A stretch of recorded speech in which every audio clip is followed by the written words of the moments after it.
Welcome back, everybody. We're taking a little break from the Christmas stuff in this one to talk about Mank, a new quote-unquote prestige picture on Netflix in their latest attempt to show the Oscars that we're a real movie studio whether you like it or not, damn it! Which takes us back to 1930s Hollywood and tells the story of Herman J. Mankiewicz, or Mank, as he races to complete the screenplay for Citizen Kane while dealing with deadlines from the studio, injuries from a car accident, struggles with alcoholism, infidelity, and quite a lot of other things too.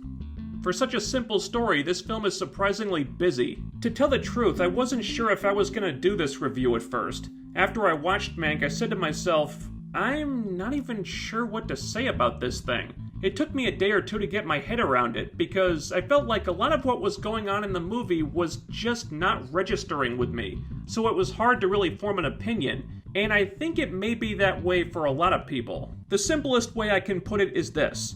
Mank is a great film to study in film class, not necessarily a fun film to watch. It's brilliantly made on a technical level, and David Fincher directed, so that's not surprising. It looks beautiful, and even though it was made with modern technology, there was definitely a ton of work put into making it ape the look and feel of films from the 1930s, even going so far as the way shots are composed or dirtying up the frame so it doesn't always look like it was shot on 21st century cameras. They worked really hard to make this look like a film that could have been made back then. David Fincher's love of movies is all over this thing, and you really have to take your hat off to the craftsmanship on display here. They're definitely looking at a couple Oscar nominations for the technical stuff. And for Gary Oldman, too, who plays Herman Mankiewicz. Yes, it is pretty obviously an Oscar bait type of role, but that doesn't mean he isn't great in it. His performance can only take the movie so far, though, and that's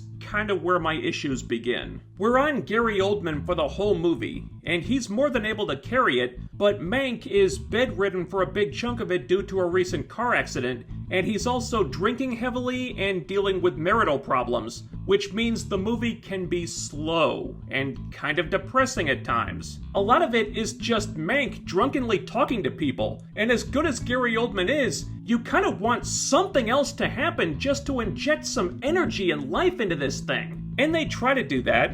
They show flashbacks and stuff, so he's not just lying in bed for the whole movie. He can go out and go to the studio and parties and meet with people, and that helps.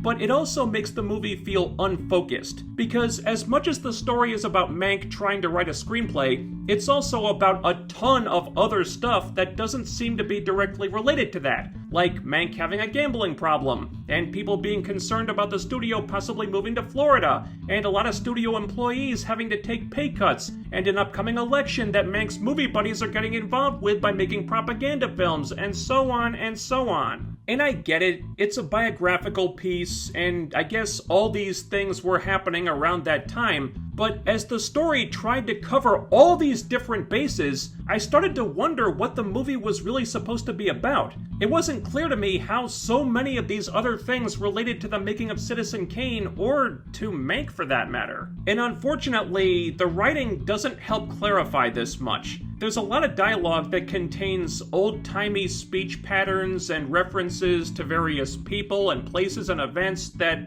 unless you're really familiar with the Hollywood of that era, are probably going to go over your head. There were so many times when characters would mention this or reference that or start a tangent about something else, and I'd just be sitting here like, I don't know what they're talking about.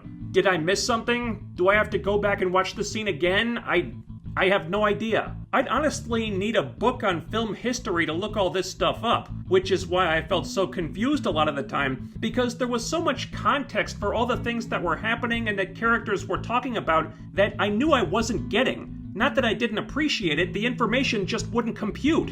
And I do understand Fincher wanting to cover as much of the stuff that happened during this time period as he could, but it kind of felt like he lost the plot somewhere along the way. I think if he'd just focused more on Mank as a guy with a drinking problem, a gambling problem, and a troubled marriage as he tried to write a screenplay on a deadline, and just had the studio stuff and the election stuff happening in the background, that might have made things easier to follow. As it is, the movie weirdly alternates between focusing on Mank writing Citizen Kane and on everything that was happening in and around the studio before, during, and after Mank was writing Citizen Kane. And narratively, the whole thing just ends up feeling kind of muddled, which certainly doesn't do the pacing any favors. Mank is a beautiful film to look at, and Gary Oldman gives a terrific performance, but story-wise it feels scatterbrained about what it wants to focus on. A man writing a screenplay in 1930s Hollywood, or 1930s Hollywood itself. I think this is a movie that film historians will get a real kick out of. Or like I said, it's a great film to analyze in film class, but unless you have a really deep knowledge or passion about that era of movie making, or you're studying it for whatever reason,